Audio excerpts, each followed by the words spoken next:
അതിർത്തിയിലെ സേനാ വിന്യാസം ആ രൂപത്തിലേക്ക് ശക്തമാക്കിയിട്ടുണ്ട്. കൂടുതൽ ആളുകളെ ബങ്കറുകളിലേക്ക് മുഴുവനായി തന്നെ ബങ്കറുകളിലേക്ക് മാറാനുള്ള നിർദ്ദേശമുണ്ട്.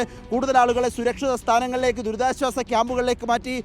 100-ലധികം ആളുകൾക്ക് പരിക്കേറ്റു എന്ന വിവരമാണ് പ്രാഥമികമായി വരുന്നത്. ഉറിയിലുണ്ടായത് ഉഗ്ര ഷെല്ലാക്രമണമാണ്. അവിടെ നിന്നും അടുത്തുള്ള ആശുപത്രികളിലേക്ക് ആളുകളെ പ്രവേശിപ്പിച്ചു, അടുത്തുള്ള ആശുപത്രികളിലേക്ക് അവരെ മാറ്റി എന്ന വിവരം കൂടി വരുന്നു. ഏതായാലും കശ്മീരിൽ അതിർത്തി മേഖലകൾ കേന്ദ്രീകരിച്ചാണ്. മാത്രമല്ല, ഞാനിപ്പോൾ നിൽക്കുന്ന ശ്രീനഗർ ആകെ കനത്ത ജാഗ്രതയിൽ. ഇന്നലെ രാത്രി മുഴുവൻ ബ്ലാക്ക് ഔട്ടായിരുന്നു. നമ്മൾ താമസിച്ച ഹോട്ടലിൽ പോലും അതീവ ജാഗ്രതയായിരുന്നു. പുറത്തിറങ്ങാൻ പോലും പോലീസിൻ്റെയും സൈന്യത്തിൻ്റെയും അനുവാദമുണ്ടായിരുന്നില്ല.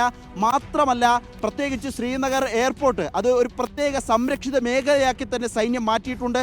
സമീപത്തെ സ്ഥലങ്ങളിൽ നിന്നൊക്കെ എയർപോർട്ടിൻ്റെ സമീപം താമസിക്കുന്ന ആളുകളെ മുഴുവൻ അവിടെ നിന്ന് നീക്കി മറ്റു ഭാഗത്തേക്ക് മാറാനുള്ള നിർദ്ദേശം നേരത്തെ തന്നെ നൽകിയിരുന്നു. അത് നടപ്പാക്കുകയും ചെയ്തു.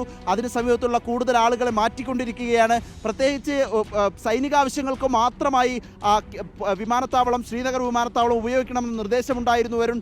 ആ രൂപത്തിലുണ്ടായാൽ എന്തെങ്കിലും ഒരു അറ്റാക്ക് ഇനിയും പ്രതീക്ഷിക്കുകയാണ് ശ്രീനഗറിൻ്റെ വിവിധ മേഖലകളിൽ സുരക്ഷ കർശനമാക്കിയിരിക്കുകയാണ്. കൃത്യമായ നിർദ്ദേശങ്ങൾ പാലിക്കണമെന്ന അറിയിപ്പും ഇവിടുത്തെ ജില്ലാ ഭരണകൂടം പൊതുജനങ്ങൾക്ക് നൽകിയിട്ടുണ്ട്. അരുൺ.